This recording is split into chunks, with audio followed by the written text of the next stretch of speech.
Good morning, students.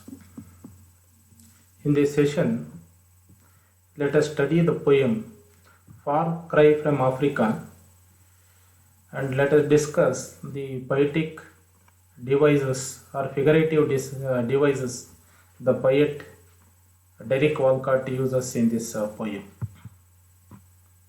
In the previous session, where we studied this poem, we came to know these things. We learned the far cry of the Africans.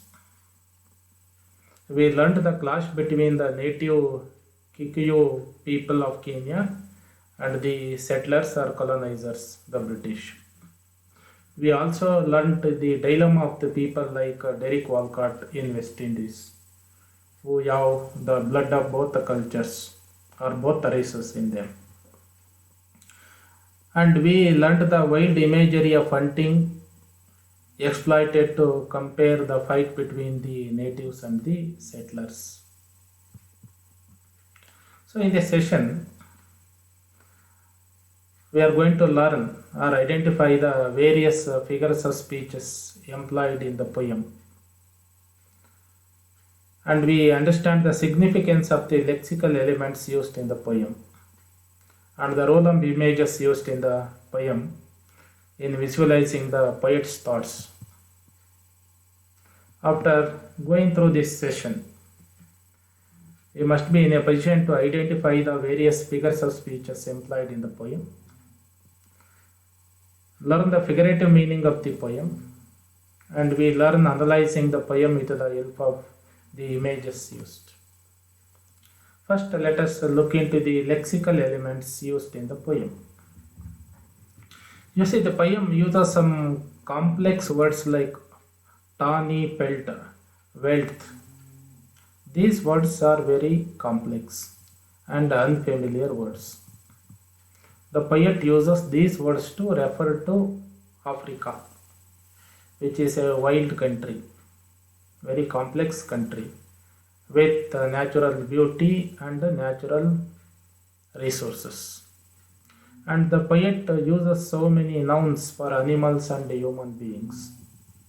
So many animals are mentioned, and even human beings are also mentioned in different names. So some nouns are used. The poet uses certain natural words, nature words like wind, dawn, river, which refer to nature. And he uses certain verbs indicating the killing and revenge. So many words are related to killing and taking revenge. And he uses certain adjectives like upright man, worried beast. Upright man refers to the Europeans who say that they are the civilized people, and worried beast refers to the Africans. So use a certain adjectives like this, and you use a certain exclamatory sentences, interrogative sentences, and interjections towards the end of the poem. Let us see the figurative language the poet used in this particular poem. We find so many similes in the poem. You know, simile is finding one common quality between two different or unlike things. So the poet finds certain qualities between the two dissimilar things. The first simile that we find in the poem is Kikiyos people are Kyuk Yas Plies.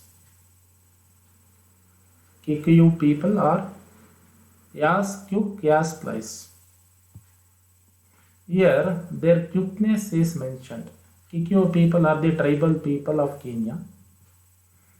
Since they are the hunters, since they are the tribal people who live on their hard work, they are Kyuk Yas the Plies. So the poet uses simile to refer to their Kyukness. And even the savages, to savages, expendable as Jews. The Jews were killed by the Hitler's regime. They killed them mercilessly in concentration camps.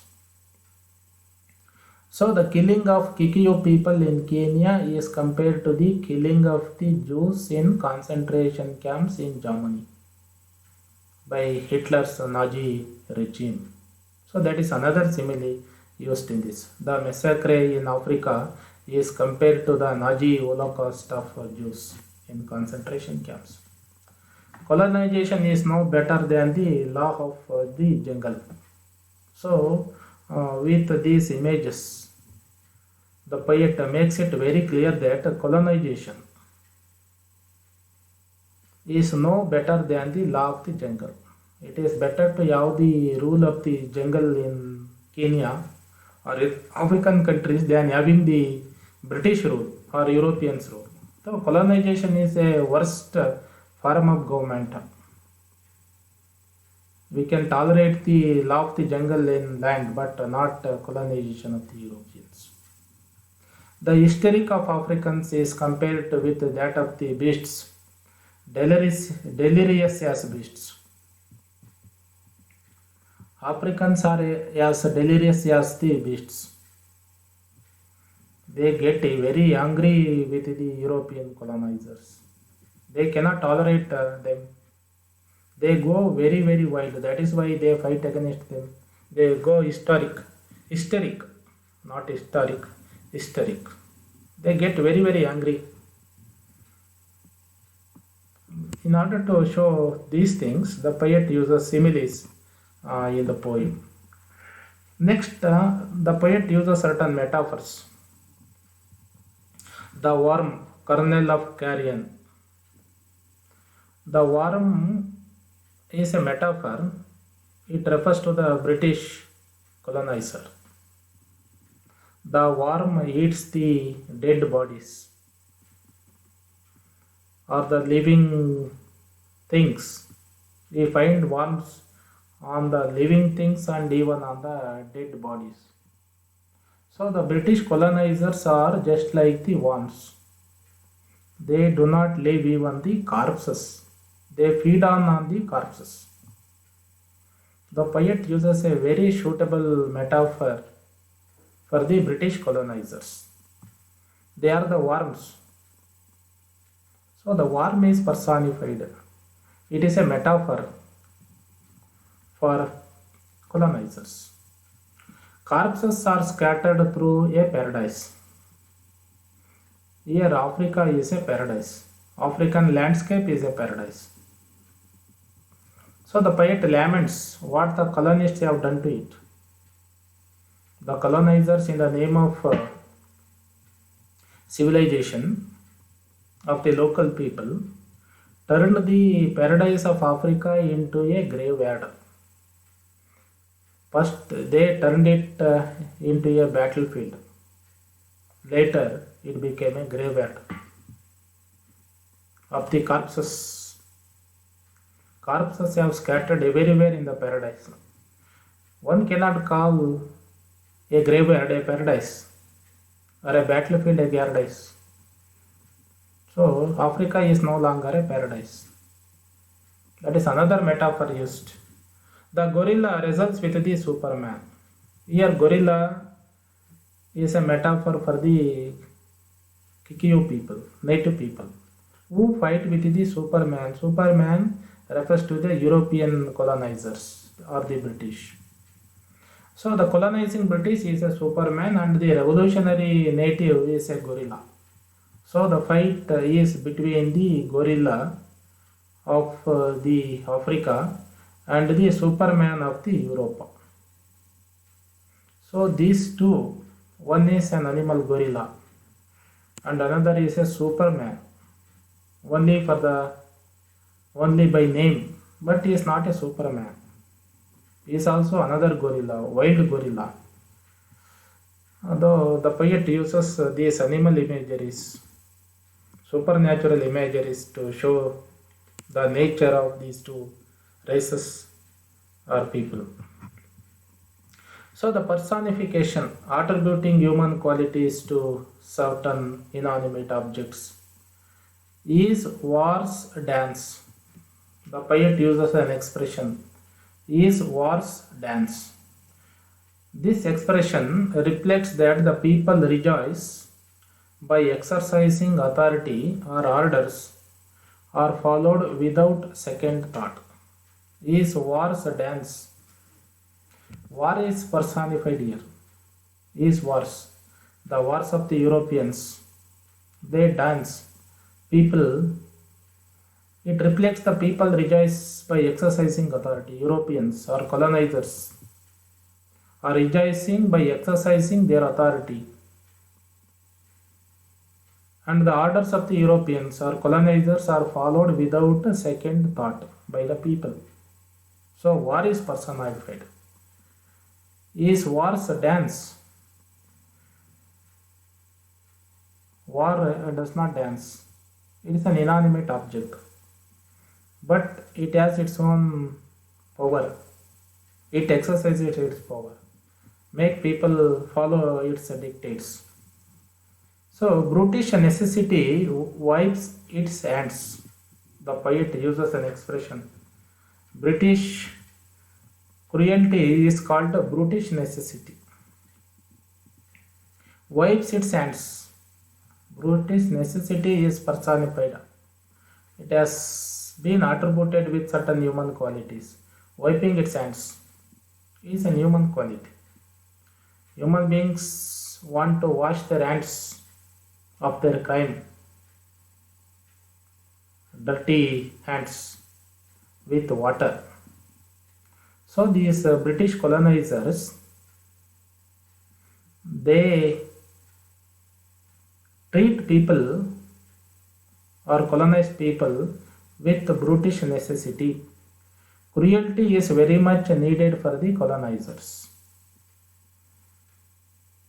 They treat the people of the native countries or the colonized with their brutishness to control them. It is necessity for the colonizer. But they wash their hands of brutishness in the name of divinity. They have their own justification. They have their own justification for colonization. That is why the poet uses brutish necessity as British necessity.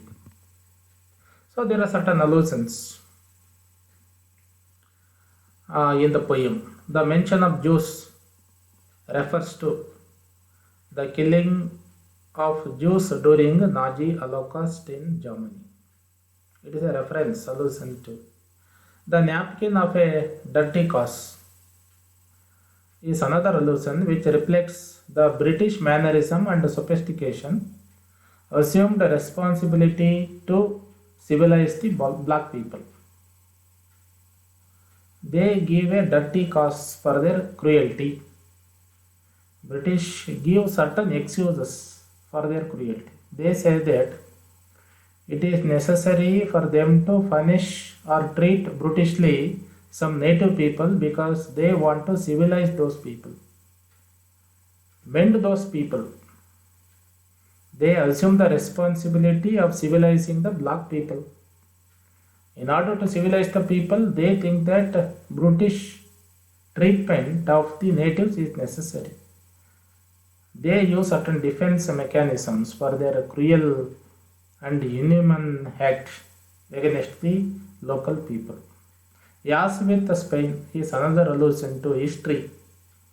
Calls attention for Spanish Civil War of 1930s, where the two groups clash each other for power. So there is an use of irony in the poem. Irony is one of the best weapons Derek Walcott uses in his literary works. He makes fun of the Europeans or settlers, reflects bitter realities of the colonial era. In the poem, the poet reflects bitter realities of the colonial era. Colonialism is very, very harsh on the native people. They say that they want to civilize the people, reform the people, mend the people, and give very good culture to the native people. But actually, or in reality, they are not civilizing the people, they are ill treating the people. That is very ironical. They say one thing and do the opposite of it. Colonizers cheat the native people.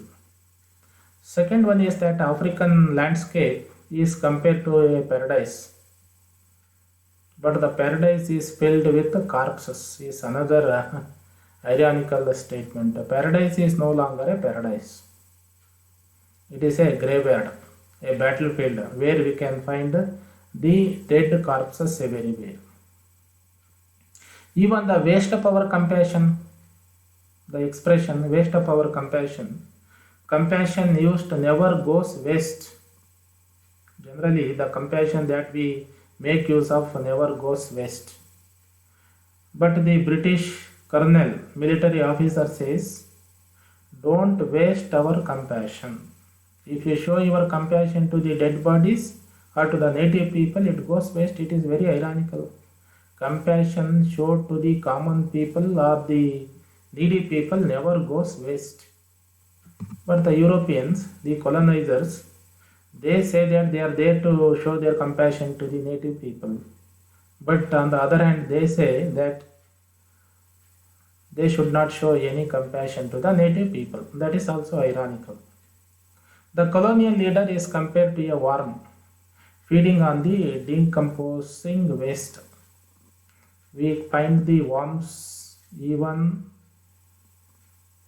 amidst the decomposing waste, or even in the dustbin, or in the dung heap. We find worms everywhere. The Europeans or colonizers are found everywhere. They feed on each and everything. Even they feed on the dead bodies or corpses. Even they feed on the decomposing waste of anything for that matter. So the only job of the colonizers is sucking the blood of the people, sucking the blood of the colonies. So the brutish necessity is a British necessity. That is why the poet says, brutish necessity, the brutishness of the Europeans or colonizers. They say that brutishness is a necessity. It is necessity for the British, not for others, not for the natives. So it is ironical. The poet uses certain alliteration and rhyme scheme in the poem. Alliteration is the repetition of the same sound in a particular line. You see in the line, beaten upon the blood stream, batten upon the blood stream. Boss sound is repeated in the same line. Batten and blood. Kernel of carrion cries. Kernel of carrion cries. Ka sound is repeated in 3 words. Kikiyo kyukkas flies. Ka sound is repeated. Scholar says. So the poet uses so many alliterations in this particular poem, and even though he does not follow a set rhyme scheme in the poem, we find certain rhyming words in the poem.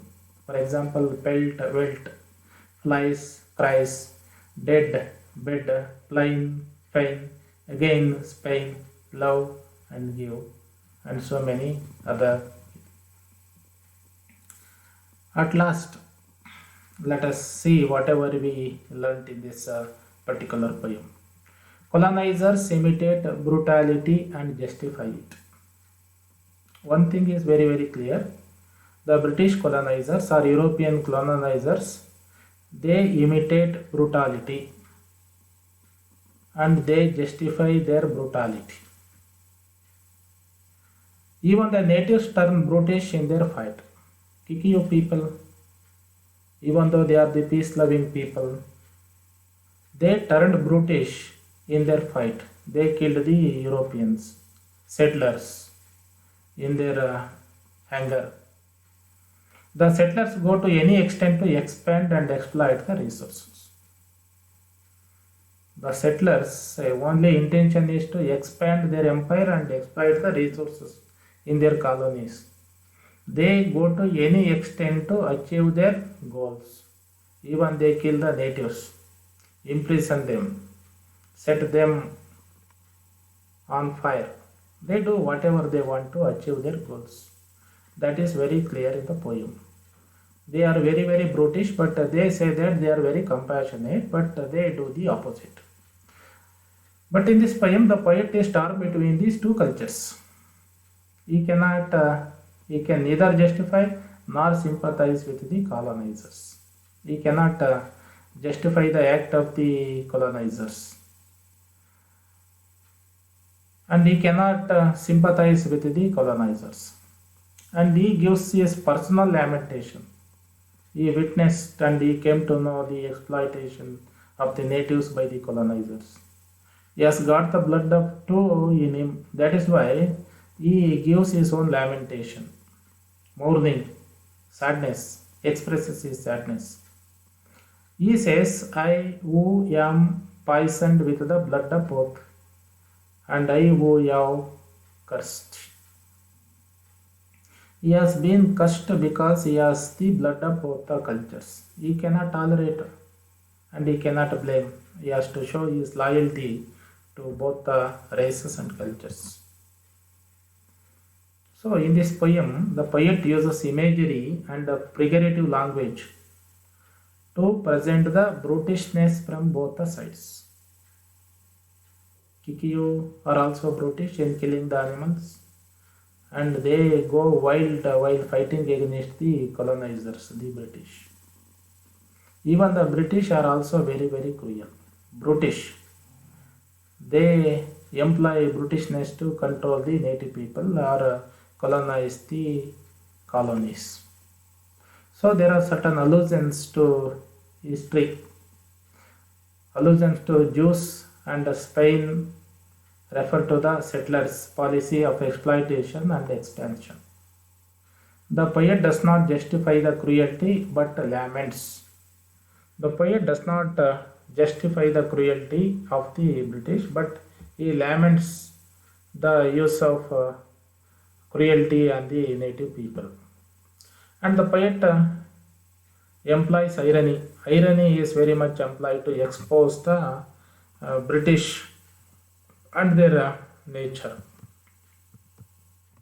Let us look into some of the questions and try to answer them. Colonialism is compared to dash in the poem. Law of jungle, hunting, divine civilization. Colonialism is compared to law of jungle in the poem. The verbs like seize, break, wrestle, act, wipes, etc. used in the poem indicate compassion, lament, helplessness, killing and revenge. Killing and revenge. You see the verbs the poet uses in the poem: seize, break, wrestle, hack, wipes. These are the words which indicate killing and revenge. Expendable as Jews. The figure of speech employed in the expression is metaphor, personification, hyperbole, simile. The figure of speech employed in this line is simile.